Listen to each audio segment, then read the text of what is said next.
王辉掏出匕首去帮东哥，结果那哥们儿还他妈挺厉害，一下就把王辉给制住了。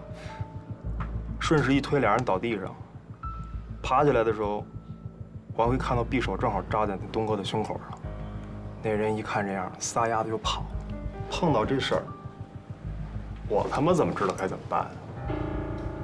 大伙都是兄弟，我把兜里那几千块钱给他了，后来就没联系了。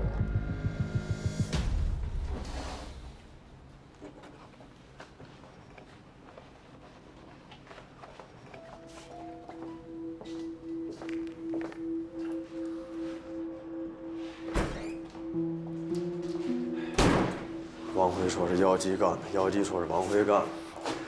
唉，两个人咬来咬去的，到底是谁呢？不管是谁，总还有一个人，得把那瘸子找着。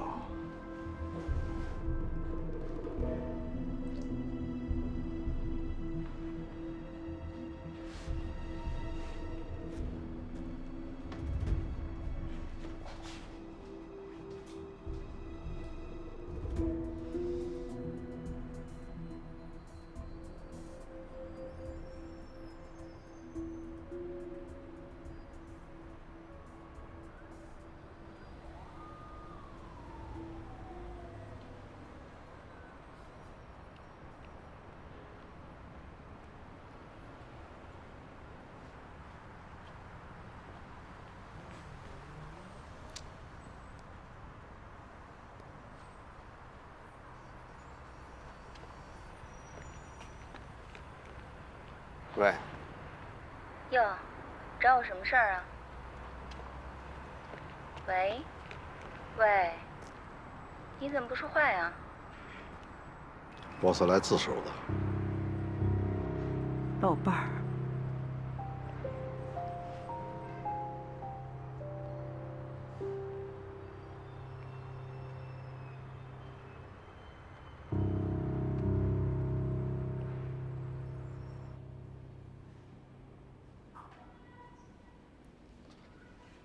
那天晚上，你他妈，看你他妈还瞧得起我！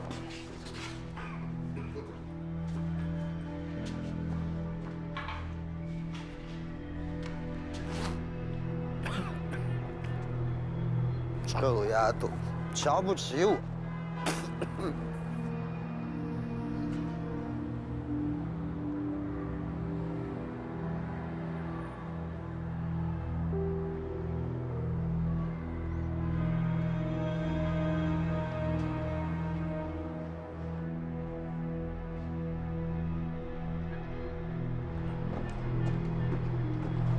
打我！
当时我很生气，我只想教训一下他，并没想杀死他，所以我划了他30多刀，都避开了要害。如果有人发现，1个小时之内把他送到医院，他就不会死。可杰卫东最后还是死了。你知道凶手是谁吗？我走了以后啊，又不放心，我担心，万一没人发现，他死了怎么办？毕竟啊，那个胡同太偏僻了，于是我就返回去了，我就看见了。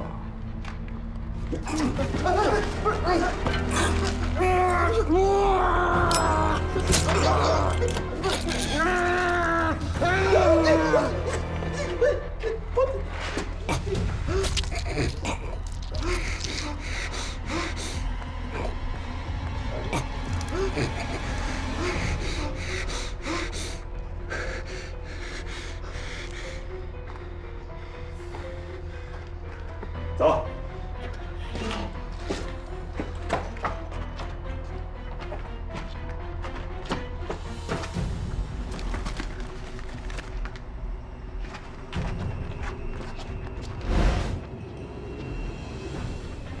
先安排嫌疑人辨认吧。好。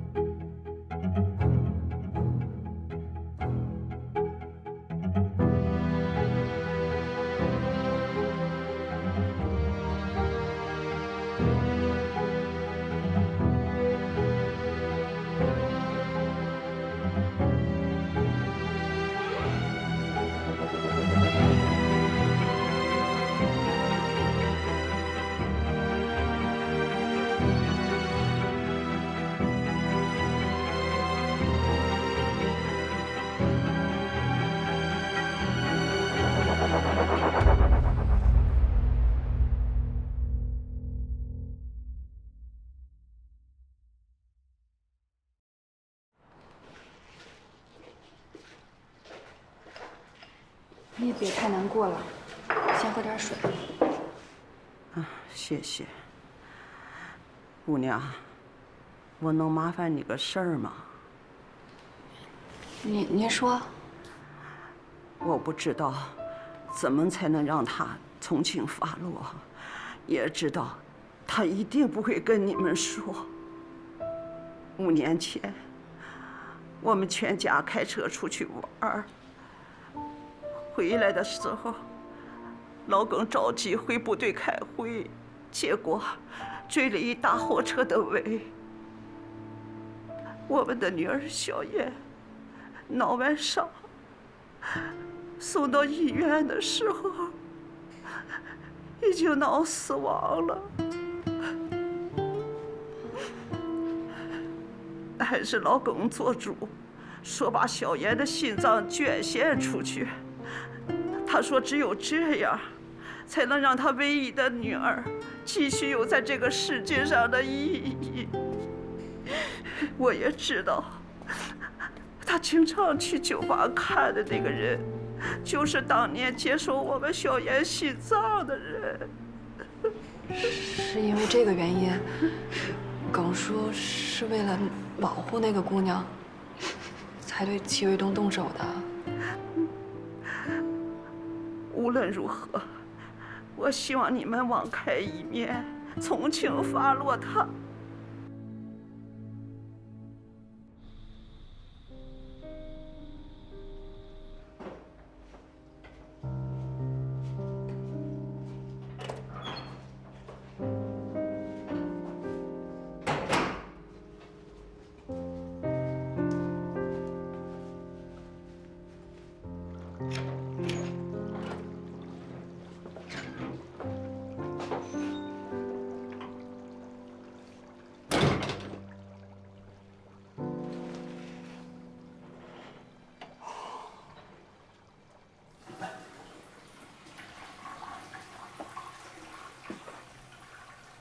怎么样，顺利吗？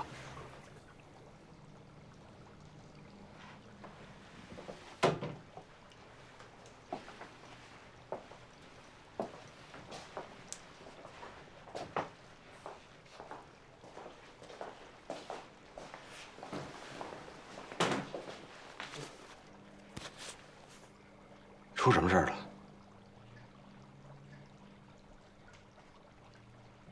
问你话呢。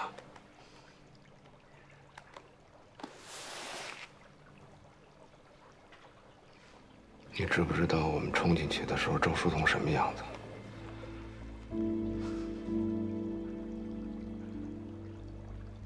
你是不是以为你把周书东交出去就能换回真凶啊？你知道戚卫东是怎么死的吗？你知道那一刀是谁扎的吗？你知道那30多刀是他妈谁划的吗？你以为你挺聪明是吧？到底是谁？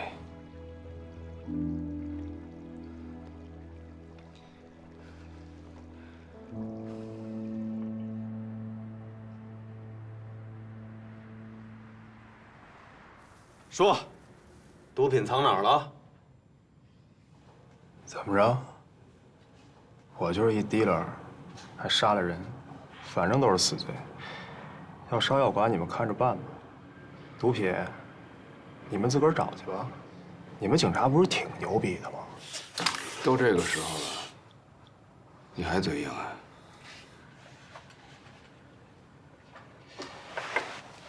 你是不是觉得我是个垃圾啊？那你弟呢？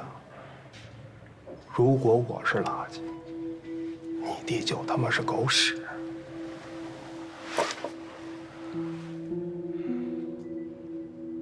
放心吧，我们很快会找到那些毒品的。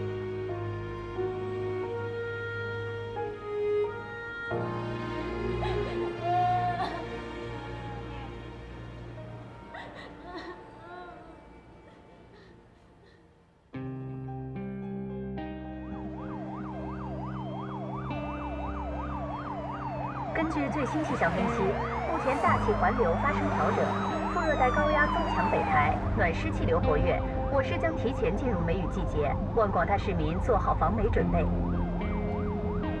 5年前我做快递的时候，跟豹子哥打过交道，知道这伙亡命之徒有3个藏毒的地点：火车站附近的集装箱中转站，长途汽车站附近的地下仓库。还有就是3号码头仓库。根据监控录像分析，妖姬经常去的地方有3处：城东他父母家、城北小三的住处，还有城南码头附近。我们分头排查。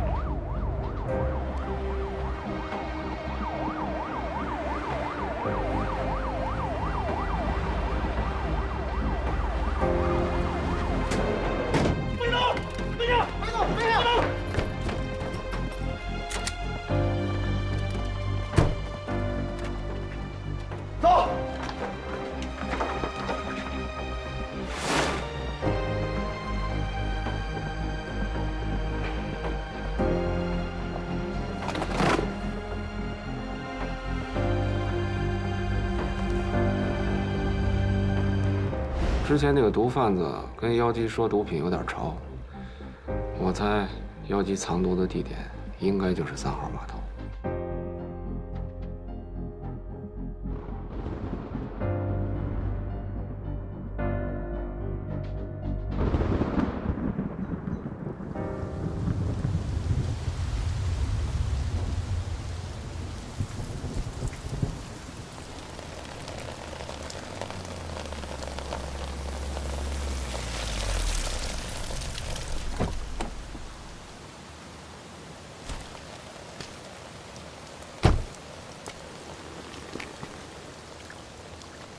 雨伞怎么换了？来，这边。这是4号院，跟隔壁的5号院、6号院一样。今年5月啊，整体拆迁，所有的住户都搬走了。隔壁小区已经开始拆了。目前啊，只有这栋楼还保留着。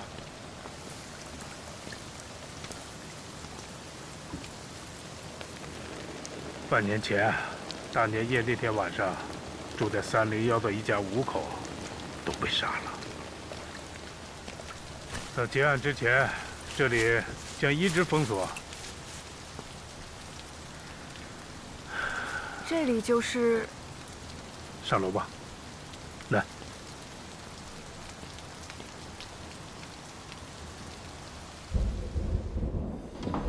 凶手是晚上10点钟进的屋，因为小区太旧，4周就没有布设安防监控，这时间是汇总各种线索推断出来的。住在301的户主叫吴征，他对外的职业是废品收购站的老板。可调查发现，他还经营一个各种违禁品的中转站，且可能与犯罪集团有密切关系。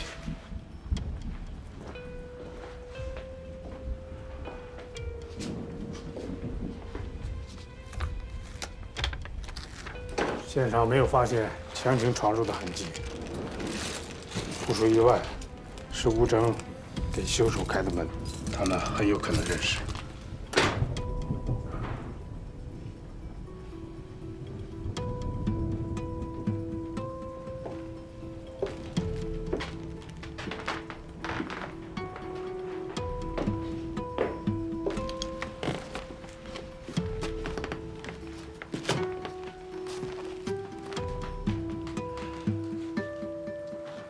这就是吴征，尸体被发现时面朝下，背朝南，这说明是吴征领着凶手进屋时背后遇害的。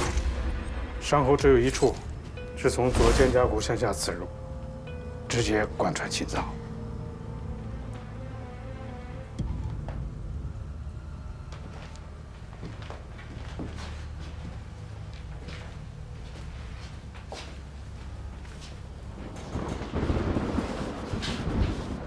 这是吴征年近70岁的母亲，她应该是听到了门厅传来了某种声音，或许是吴征的叫声，她便从沙发那起身向门厅走去。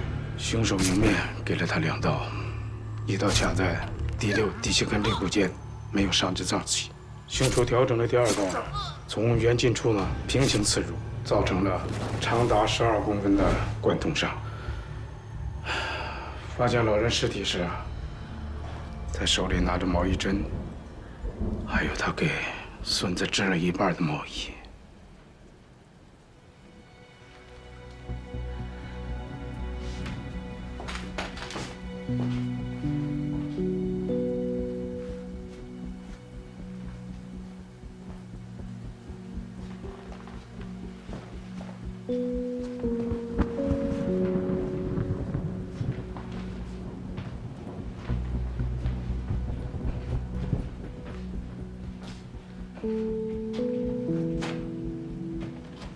吴征的妻子任静，当时正在这里跟2个孩子玩，她不知道外屋发生了什么。高亚楠呢，对这里喷溅的血迹进行了分析，还原了任静遇害的大致情景。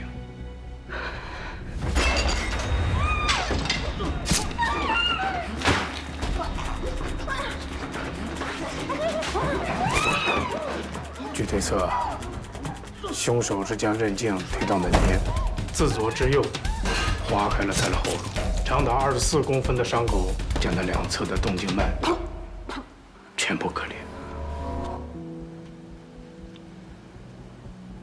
高亚楠认为，任静被割喉到尸体死亡间隔1分钟左右，至少在30、40秒里，他还有意识。正是在这30、40秒里，他亲眼见到自己7岁的女儿和4岁的儿子死在自己面前。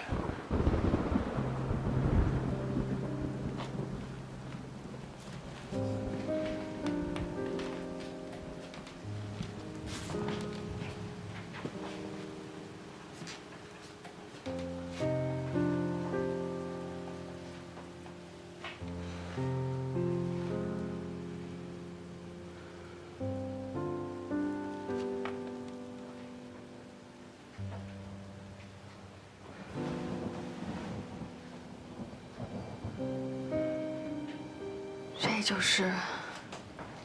是的。依据现场采集的指纹、DNA 以及一位近距离目击证人的陈述，都可以确定，凶手就是关宏峰的卵生弟弟关宏宇。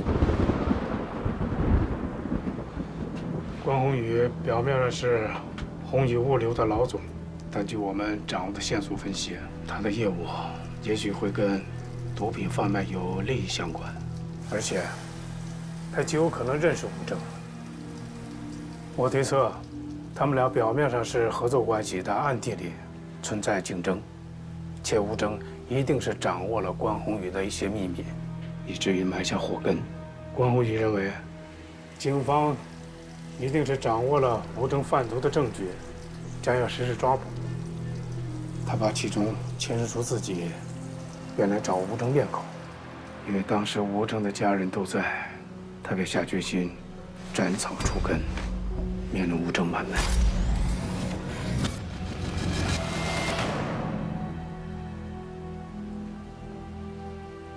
东东，如果你现在的工作安排放在半年前的话，我会无条件支持你，甚至是欣慰，因为毕竟关宏峰的刑侦技术在整个军港市那是数一数二的。但我更让你知道，作为一个警察，比技术更重要的是立场。我只是不想让你待在这么个人身边。怎么个人？关宏峰脱下制服，离开支队，现在又分文不取，假装归队协助工作。他所做的一切，就只是为了维护一个人，就是这个杀人的恶魔。对他而言，他的亲弟弟比公职重要，比一个警察的正义感更重要，甚至比这一家的生命都重要。彤彤，你告诉我，这样的关宏峰是个什么立场的人？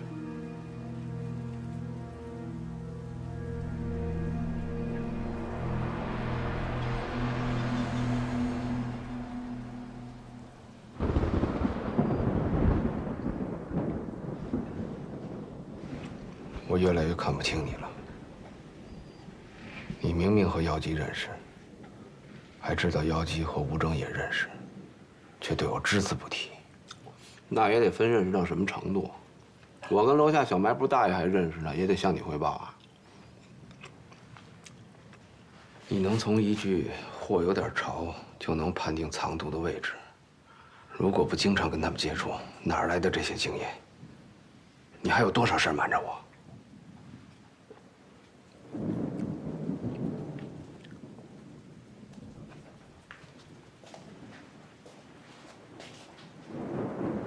告诉我，你是不是参与过运毒？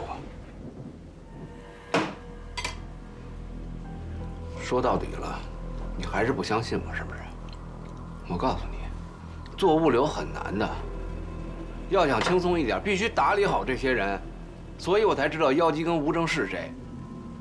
我知道他们之间有来往，我甚至知道吴征跟我们公司之间有生意。可我怎么知道运的是什么呀？我是个做物流的，又不是做安检的，我还以为吴征就是个收垃圾的呢。那你怎么知道毒品在哪儿？你为什么对这些这么了解？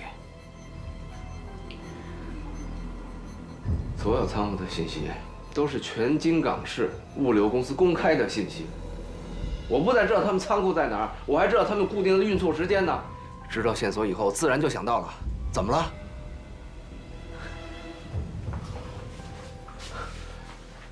还运毒？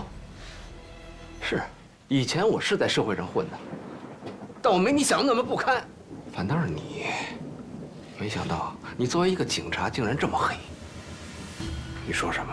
我问你，如果昨天晚上周书彤死了怎么办？没有如果，没有如果，挺自信啊。那武玲玲怎么死的？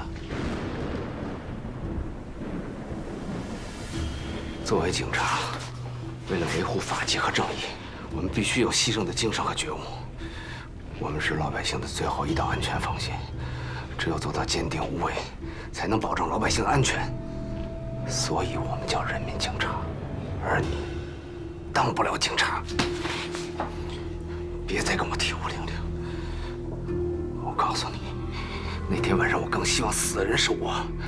我不光不怕死，我更不怕打一灭亲。所以你给我老实点儿。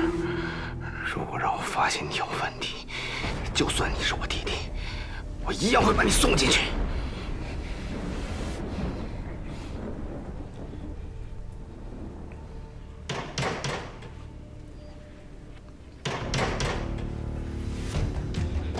老关，在家吗？老关，老关。 干嘛呢？磨磨蹭蹭的啊！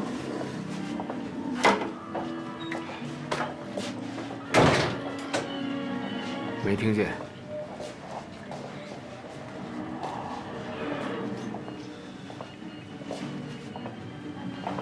电视那么大声，你耳背啊？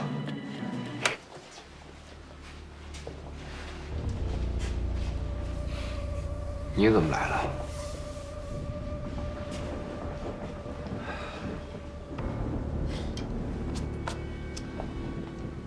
在戚卫东的验尸报告中，他指甲缝里的 DNA 信息你看了吗？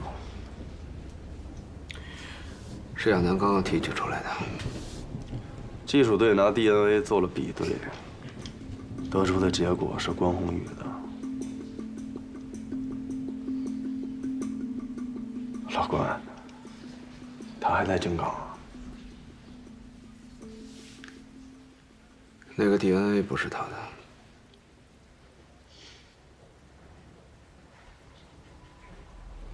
什么意思？你不是一直在问我跟亚楠有没有私下见面吗？那天晚上，是我跟亚楠约在了银宿酒吧聊我弟的事儿，结果碰上了齐卫东。跟他打架的人是我，他身上的 DNA 是我的。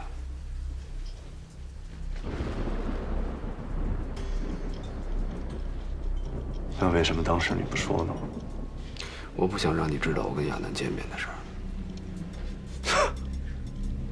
为什么？啊？我这个支队顾问的身份比较特殊，我弟弟跟亚楠之间的关系你也清楚。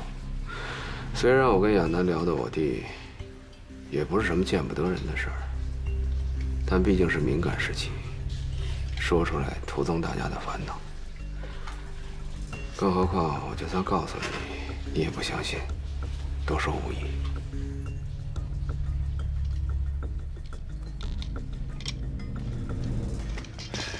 得，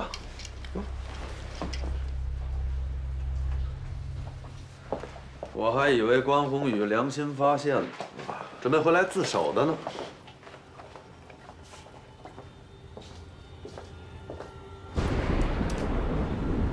上次那茶不错，走得急没喝上，再给泡一杯呗。你不是来喝茶的吗？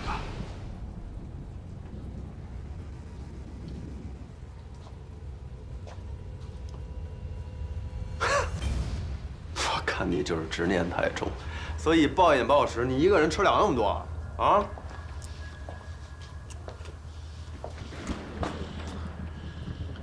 留着给老虎的。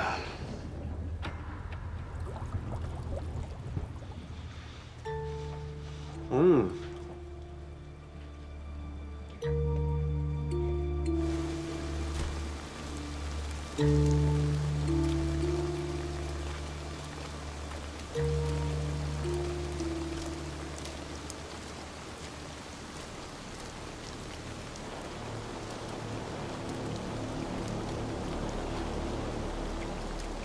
哎，刘，你干嘛去啊？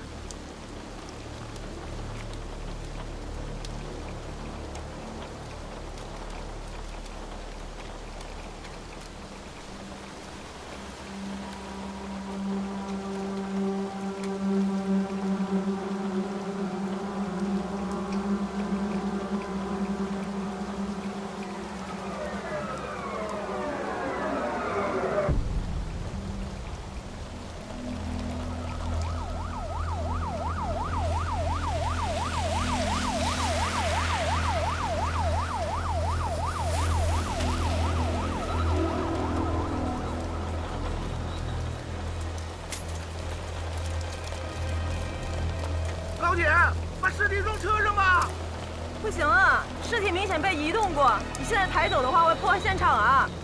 拿走吧，拿走吧，拿走，拿走，走。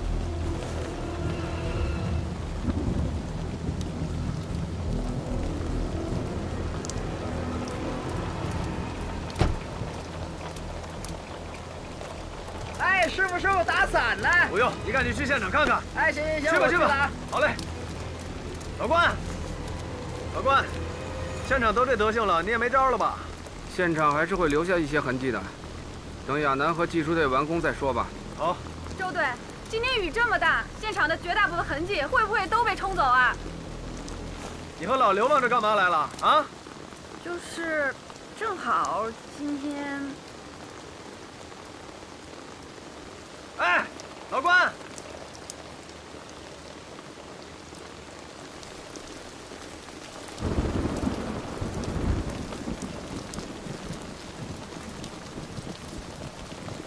真是个不祥之地呀！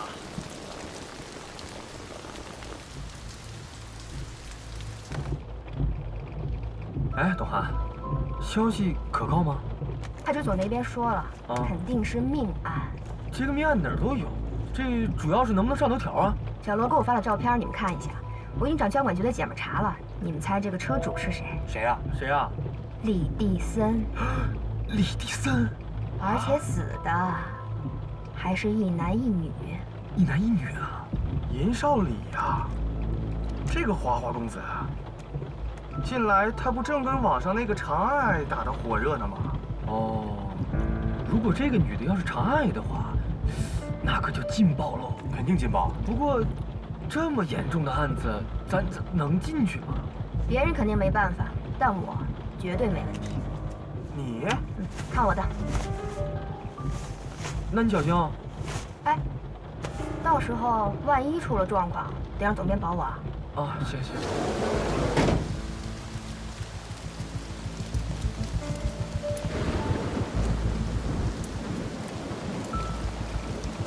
哎，仔细点啊，放心吧。切，你这得收拾到什么时候啊？是不是？我帮你吧。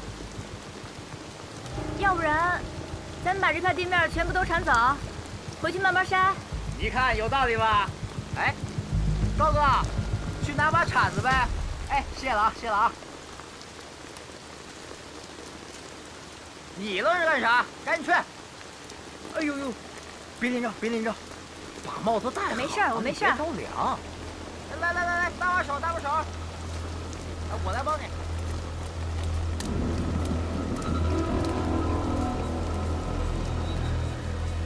来，往这里折。哎，快点儿！哎呦，切，我屁股进雨了。哎呦，我的妈呀，真凉嘿！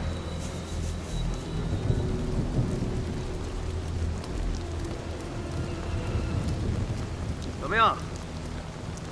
哎呀，一男一女遭同一利器戳刺致死，男的自左后脑枕骨刺入，穿过枕骨刺入了脑干；女的主要2下。第1下划破了左侧的颈动脉，造成了车内大范围的血迹喷溅；第2下自颅顶骨、颞骨和蝶骨的交汇接缝位置刺入，是致命的一击。2者死亡时间基本一致，都是在凌晨1点到2点之间。遇害后，2具尸体都被重新安置过。颅顶骨、颞骨还有蝶骨，就是太阳穴，整个颅骨骨板的一点。对，就是颅骨最脆弱的部位。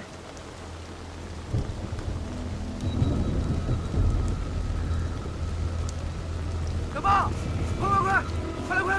哎，来了！哎，豹哥！啊？技术队在里面吗？他们让我拿这个。哦，在里面忙活呢，快！好。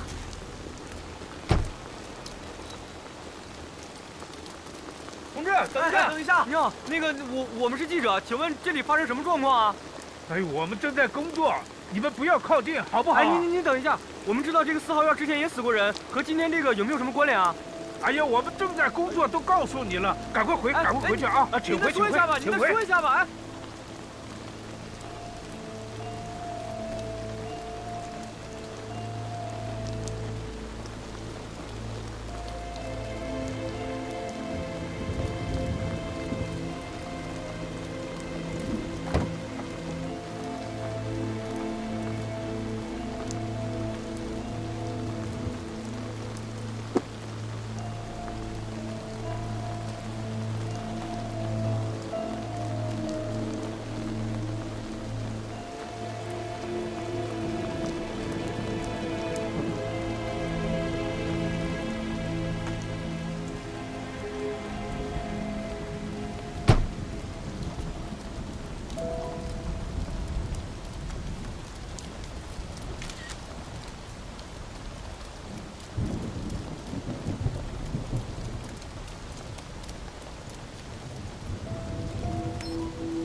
我是。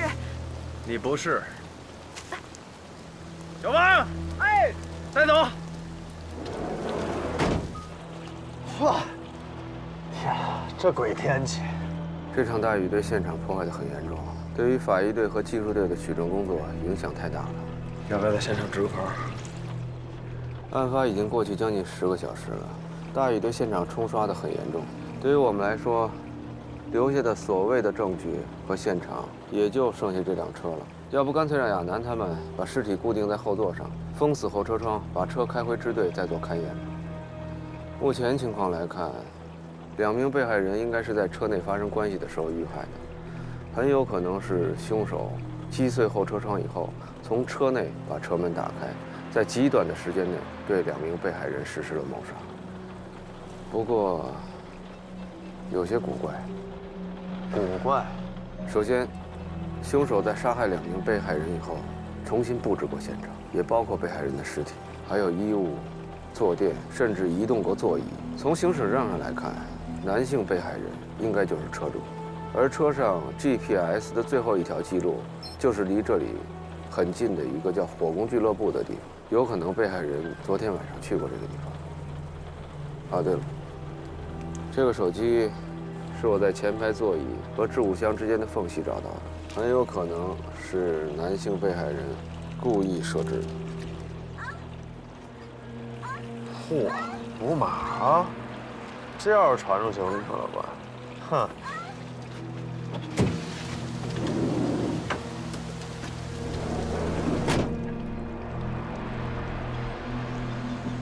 说话说的不是时候，伤口上撒盐，你最在行。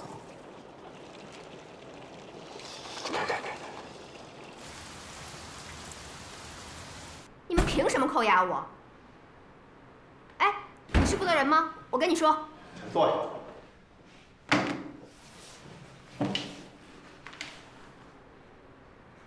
这位同志，我是一个有国家新闻总署核准资格的记者，有权知道事实的真相。你们没权扣押我。而且我们社和你们区一直保持良好的合作关系。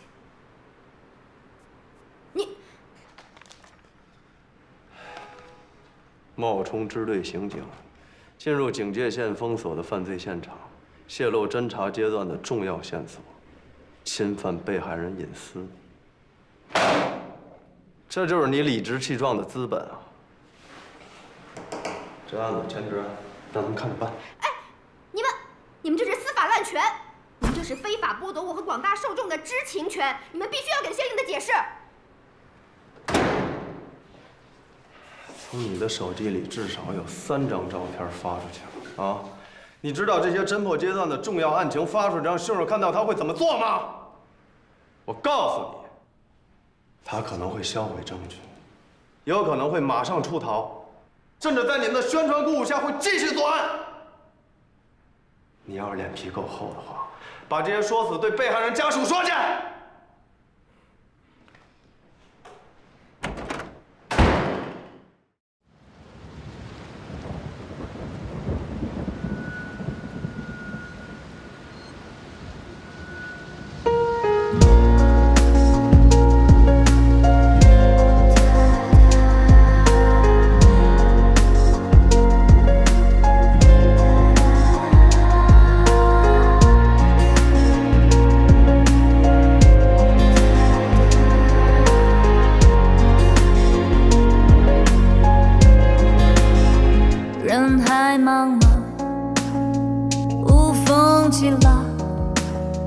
暗潮汹涌，此消彼长，春暖秋凉，别来无恙。明月当空，乘风破浪，谁心中有泪？挣扎于是非，爱假装不为，为爱赎罪。谁青春无悔，请勇敢一杯，逆风踏理想，一光三配，开往白天的夜，有没有终点？幸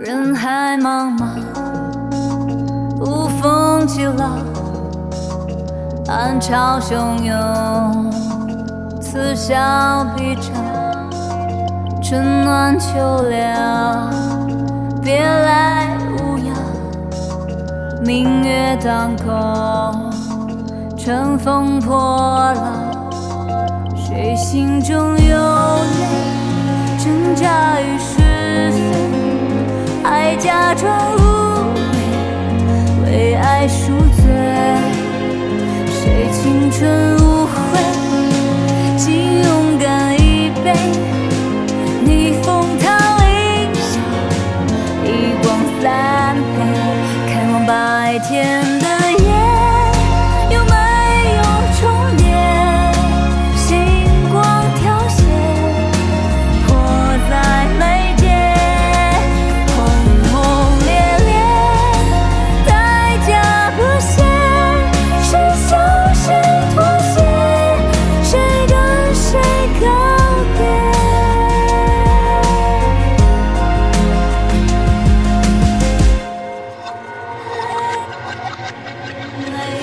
看望白天的夜，有没有重叠，星光凋谢。